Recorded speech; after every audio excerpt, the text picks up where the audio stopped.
Will the midterm election results bring McTrouble for the establishment McTrio? Joe Biden played young voters for chumps in 2022. Plus, more woke advertisers are pulling the plug on Elon Musk's Twitter. All that and more. I'm Bobby Eberle. This is a 13-minute news hour. God bless the United States of America.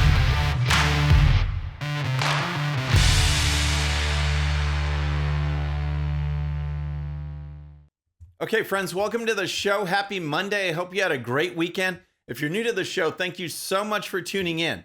We're going to start with what I call the infamous McTrio, and I'll get to them in just a few minutes.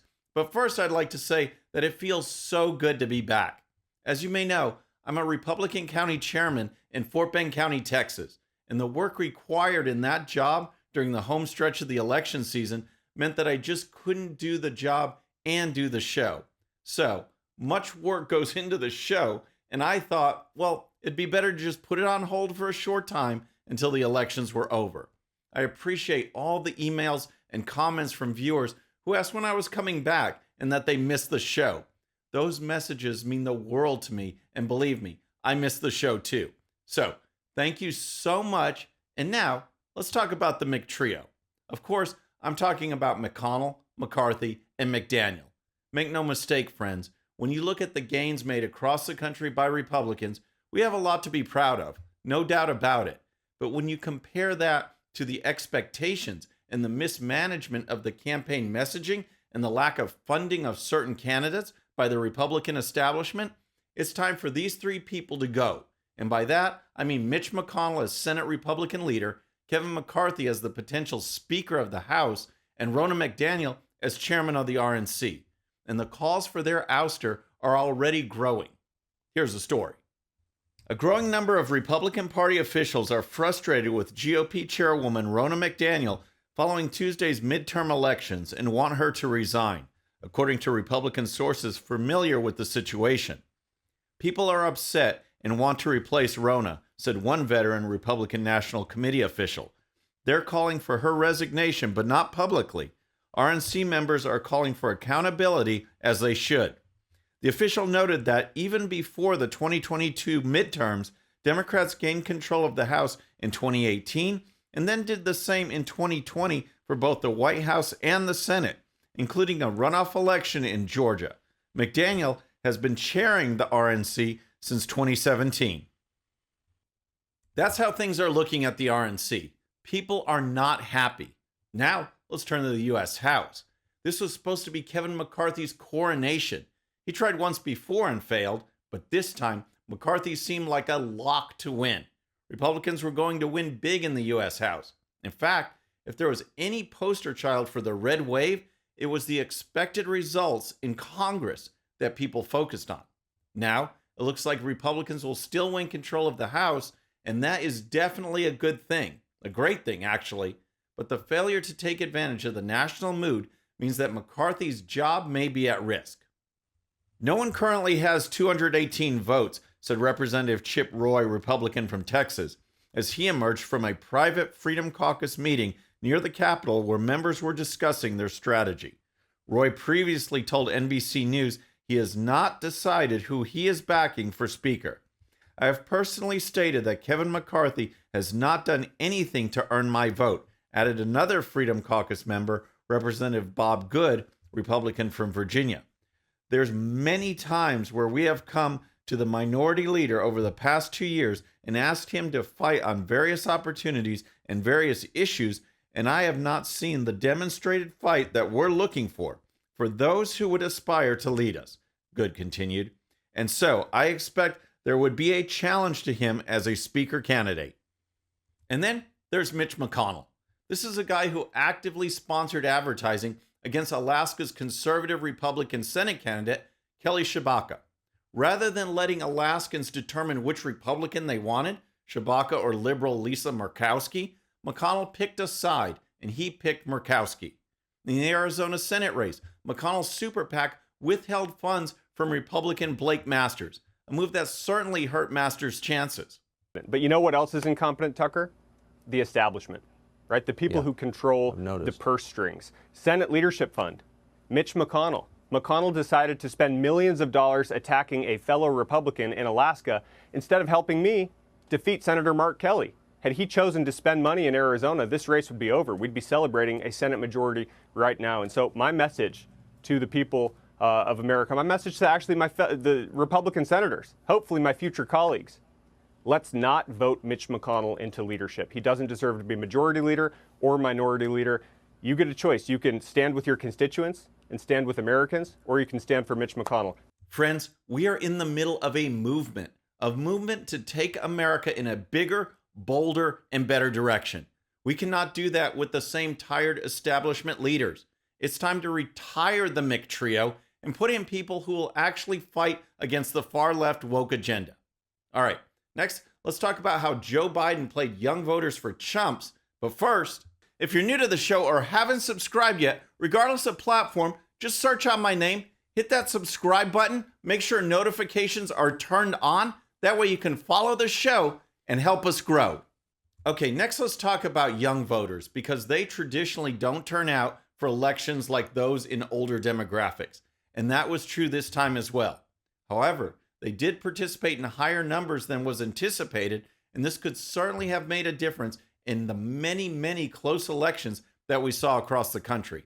According to a story in The Hill, and these stats are just unbelievable when you look at the candidate, 70% of voters between 18 and 29 cast their ballots for Democrat John Fetterman in Pennsylvania. 70%. Fetterman also took in 55% of the votes from people ages 30 to 44.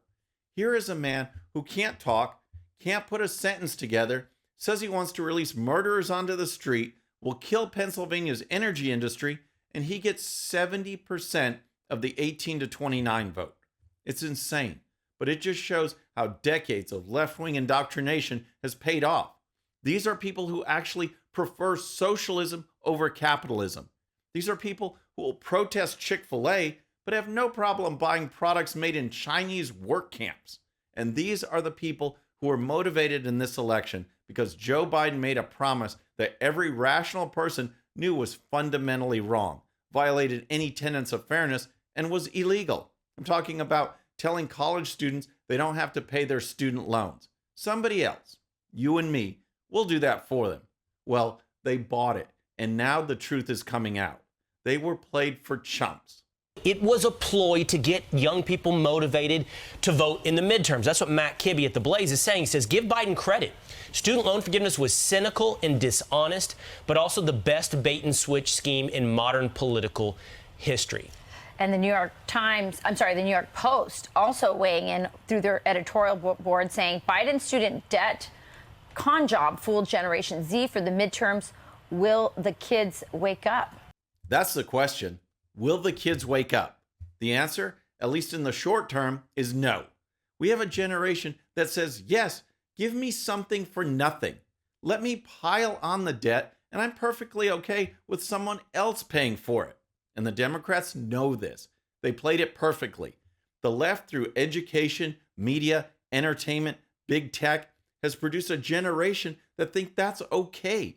They don't seem to realize or care that the policy was clearly not legal.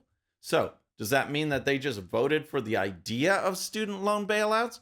Or did they really not have a clue that the bailouts would never happen? Here's more. The New York Post writes, the ploy has to count as a brilliant piece of low-down sneakiness, a pie-in-the-sky promise that cost the prez nothing to make and gained him and his party the electoral world. Frankly, we thought the big guy was past sharp practice like that. Maybe it wasn't his idea. He didn't want to do it, by the way. And Biden had to know Republicans would scream at the fiscal folly, driving the kids deeper into his hands. The question is, will the under-30s wake up and realize they got hornswoggled or fall even harder for the long con? Friends, we have a lot of work to do to take back our schools and to be willing to stand up and call out the culture war that is being waged on us by the far left. From over-sexualization of our young kids, to pushing body-altering surgeries on minors, to convincing a whole generation that socialism is the way to go. We will never turn this country around until we are willing to fight that fight, to show that rising crime, violence, abortion for convenience are all signs of a society that has lost its moral compass. We can debate tax policy and border policy and foreign policy all we want, but unless we realize that the left has taken control of American culture and we do something about it, America will continue on this downward path. I'm willing to get out there and fight for a better America, and I think you are too. All right, next let's talk about Twitter and Elon Musk, because the proposed purchase was the talk of the summer. Everyone was wondering, what is he going to do? Then, as the midterm elections approached, the deal finally went through, and left-wing heads started to explode.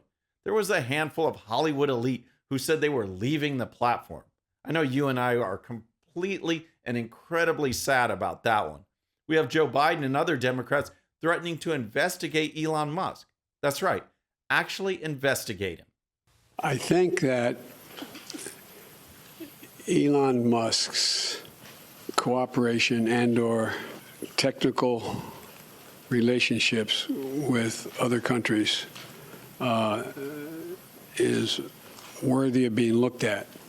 Kentucky Congressman James Comer was shown that clip of Biden, and here was his response on the potential of an Elon Musk investigation. Well, the fact that Joe Biden said that there should be an investigation into Twitter over foreign investment will go down in history as one of the most hypocritical statements ever made by a president of the United States once our investigations into the Biden family influence peddling are concluded. I mean, the fact that he is concerned about policing Twitter instead of policing our southern border is astonishing. But to say that that should be under investigation, but then that Congress should turn a blind eye to his family's influence peddling with China, with Russia, with Ukraine, and yes, with the Middle East is amazing that he would say that, and it will go down as one of the most hypocritical statements ever made by a president of the United States. Great points. But that doesn't stop Joe Biden, the Democrats, or the woke radical left from coming after Elon Musk. Some companies are halting advertising because Musk will actually stop the censorship of conservatives. That's right. Open up Twitter to thoughts and ideas from both sides, and the left is having a meltdown. Scores of so-called woke advertisers and cowardly corporations like food company General Mills, Oreo maker Mondelez International Inc., Volkswagen, Pfizer, and other brands have halted their advertising with the social media network at the behest of activist groups since free speech enthusiast Elon Musk took over the platform. We're continuing our call to companies to pause all advertising on Twitter. NAACP President Derek Johnson tweeted recently, "Hate speech and misinformation have gone through the roof since Musk's acquisition. Until he makes this a safe space for all communities, companies cannot in good conscience put their money behind Twitter." A safe space for all communities. Wow. I hope the American people finally wake up and realize that when the left says a safe space for all communities, what they really mean is that only one voice or one idea is allowed. Finally, I'd like to wrap up with some takeaways from the midterm elections and where we go from here. First, the Republican Party made substantial gains in reaching a variety of racial, ethnic, and religious groups, more than ever before. As reported by the Daily Caller, Republicans saw an 11-point increase in Muslim support in 2022 from the 2018 midterm elections. This time around, Republicans garnered 28% of the Muslim vote. Now, that obviously means the vast majority voted Democrat, but we gained this time around and the Democrats lost. When it comes to parental rights, family values, and protecting children, Muslims align with the Republican Party. As long as the Democrats keep pushing body mutilation surgeries for minors and drag queen bingo events, Muslims will continue to move our way. Wall Street Journal exit polling also showed substantial movement in Black and Hispanic demographics. According to their analysis, Hispanics favored Democrats by 31% in 2018 to only 18% in 2022. That is huge. And in many places across the country, Hispanics were evenly split between Republicans and Democrats. As far as the Black community, the percentage moved from 82% in 2018 to 68% in 2022. This means, of course, that on any given matchup between a Republican and a Democrat, the Democrat would win in the Black community with 84% of the vote to 16% for the Republican. We have a long way to go in that respect, but we are making progress. And another interesting note, according to their exit polling, in 2018, 66% felt the economy was excellent or good. In 2022, that number was only 22%. 22%, yet Republicans didn't have the massive national gains that everyone thought. I say national because we definitely had success across the country in all kinds of races, but the spotlight was certainly on the House and on the Senate. So what happened? After all, the top issues on the minds of voters from the summer and all through October was the economy and crime. With those issues, independents sided with Republicans on both the importance of who they trusted to handle those issues, the Republican Party. So what did the Democrats do? They invented an issue, the threat to democracy. Republicans were extremists. You heard Joe Biden say that over and over and over again in the closing weeks of the campaign season. The problem was that Republicans didn't key into the power of the extremist label. Had they done so, they could have easily turned the narrative on its head. Which party supports a completely open border? Which party supports abortion up until the moment of birth? Which party supports completely crippling our domestic energy production and energy independence? Which party supports putting murderers back on the street? The answer to all those is the Democrat Party. This is the party of extremism, and yet Republican candidates failed to make that case. The silver lining in all of this is that we are likely to win the House, and the Democrats will have not learned a thing. They will keep pushing their extremist woke agenda for another 2 years. If the Republicans can clean house and get some new leaders and focus on the issues while also doing some basic counter messaging when attacked, we can win in 2024. We also need to make a push for paper ballots and move away from mail-in voting. Those should be priorities in legislatures across the country. All of this will be tough for sure, but the fight is definitely worth it. Friends, that's our show for today. I hope you enjoyed it. And don't forget, if you're new to the show or haven't subscribed yet, regardless of platform, just search out my name, hit that subscribe button, make sure notifications are turned on. That way you can follow the show and help us grow. Thank you so much for tuning in. Our next show will be Wednesday evening at the usual time. Until then, I'm Bobby Eberle. This is a 13-minute news hour.